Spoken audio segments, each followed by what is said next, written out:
Ayan, good day mga idol at isang mapagpalang araw po sa ating lahat. At for today's video nga guys ay i-share ko po sa inyo yung aking diskarte kung bakit po ako nakakatipid sa pagkain po ng aking mga alaga. At yung ating pong mga kambing ay wala na rin pong ganong makain sa panahon ngayon dahil tuyo na po yung mga damo sa bukid. At ito rin po yung pinakakain ko sa aking mga kambing at pagkain na rin po ng aking mga alagang bibi. Ayun guys, kaninang maga po ay nagpunta tayo sa palengke at maswerte naman po na nakakuha tayo ng 4 na sakong gulay.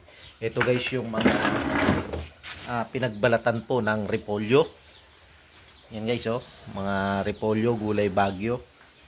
At ito po yung nakukuha natin ng libre sa bayan at meron po tayong pinsan doon na nagtitinda ng gulay bagyo at tinetext na lang po tayo ng kanyang anak kapag po may mga pinagbalatan po sila ng gulay. Yung iba naman guys ay binebenta po ito, lalo yung mga kargador sa bayan, iniipon po nila at binebenta.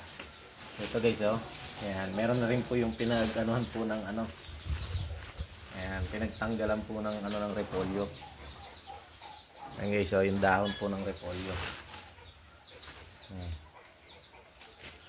Ayan guys, maswerte po dahil nakakatipid po tayo ng malaki sa pagpapakain po ng ating mga alagang hayop sa ganitong pamamaraan po. At ito nga guys, mula nung nakakuha po tayo ng shredder po, ito guys mula nakakuha tayo ng shredder ay napakalaking tipid po ang nangyari po sa ating backyard farming. At ang binibili na lang po nating feeds ngayon ay yung pagkain po ng ating mga sisiw. Ayan guys, pakikita ko po sa inyo yung paraan ng aking ginagawa at ipapakain po natin ngayon yung ating ginayat at shred po kanina. Ayan guys nag-shred na po rin ako kanina dito. Ito guys yan guys halo-halo po ito. Meron pong repolyo, merong carrots at nilalagyan ko po ito ng sapal ng nyug. Ayan guys, napakainit at tayo pinagpapawisan. Ayan guys tapos lalagyan natin siya ng sapal ng inyog para po yun yung magiging tigasipsip po ng tubig dito po sa mga gulay para po siya maging tuyo po siya. Ayan, para hindi po masyadong basa. Ayan, ganito na po guys yung magiging magiging resulta niya. Ito guys halo-halo po ito. Ayan, meron din po diyang mga pipino, meron pong beans, halo-halo na po ito, lahat ng gulay na po sa palengke. Ayan guys, samahan niyo po ako at pakain po natin itong mga ito. Ayan guys, ito naman po yung sapal ng nyug. Ito guys medyo 4 na araw na po kasi siya, kaya buo-buo na po siya. Bali, pag ganitong buo na po siya, pinadadaan ko na po sa shredder para po madurog po ulit. Ayan medyo okay pa naman po ito guys, nakainin ng ating mga alaga dahil almost 2 months ko na pong ginagawa ito. Kinakain pa rin naman po nila basta po may halo natin doon. Ayan guys, sasamahan nyo po ako, isi-shred po natin tong niyog. Bali guys, nabibili po natin to ng 5 piso ang 1 kilo sa naggagata po sa bayan.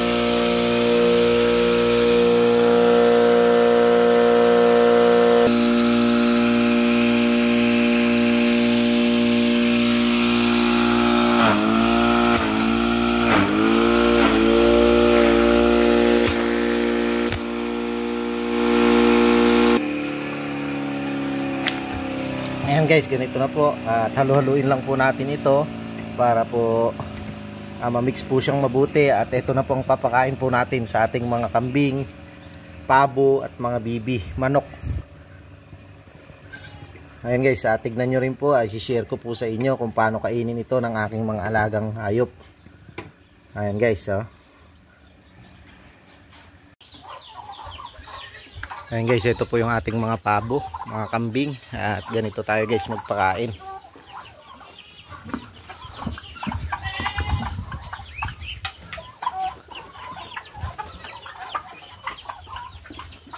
Ayan guys, kakainin po nila yan.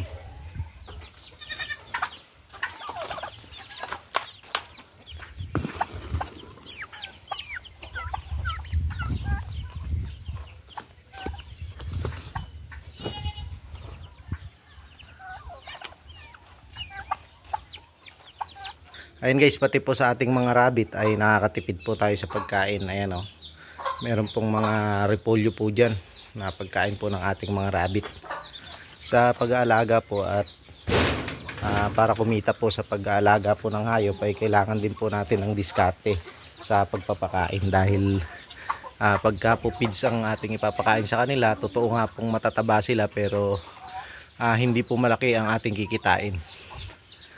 Kaya ito guys, oh, sanay na sila guys kumain ng mga gulay. Ayan o, kinakain po nila.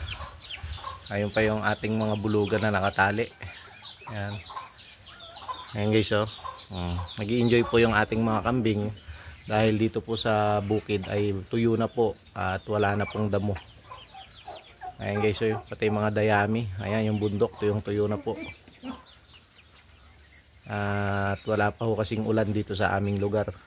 Dati pag ganitong Mayo, may nagsisimula na pong magbukid, pero sa ngayon po ay wala po talagang ulan pa, kaya wala pong nagbubukid.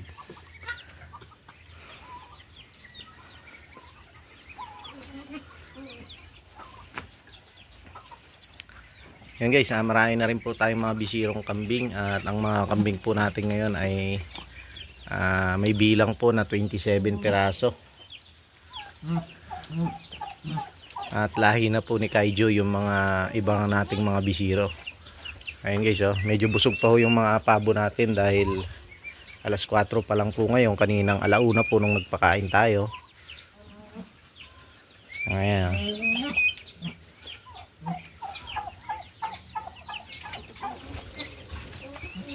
Yan yung mga bisiro natin guys, oh. 4 po yan, ay bali 5 po yung maliliit na yan. Na 5 days pa lang po yung iba, yung isa po 3 days pa lang. At ito naman guys yung ating 10 pirasong kulang 2 months, 1 month may higit po yung mga yan, magto 2 months.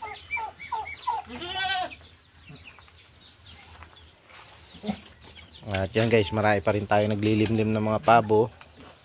Ayan, kahit po medyo busy tayo sa barangay ay pakain lang po tayo ng pakain sa kanila. Total libre naman po. Ayan guys, ito yung ating mga manok. Nagsama-sama na po sila rito. 3 po sila na nagsama-sama. Sana makapisa.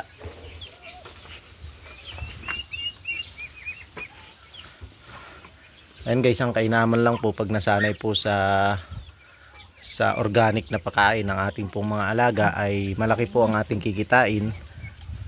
Makakatipid po tayo sa pagkain, malaki po ang ating kikitain.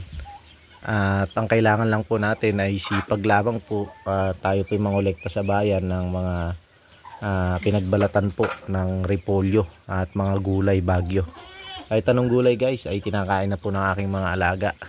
Bali, hinuhugasan ko lamang po ito bago gilingin para nang sa gayon po malinis po yung anumang bakterya o mikrobyo na nakakapit po sa gulay, para malinis po bago kainin ng ating mga alaga.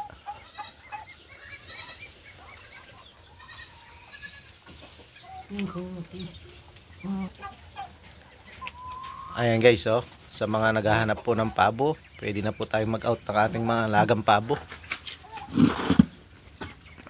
Ayan, marami po tayong pares.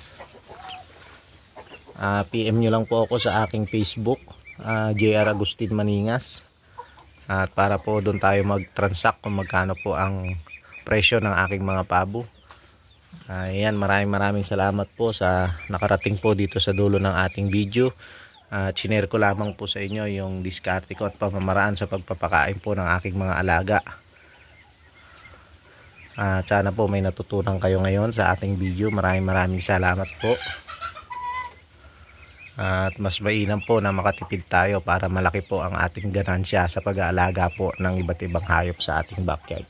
Yun lamang po at maraming salamat po. Happy farming po sa ating lahat.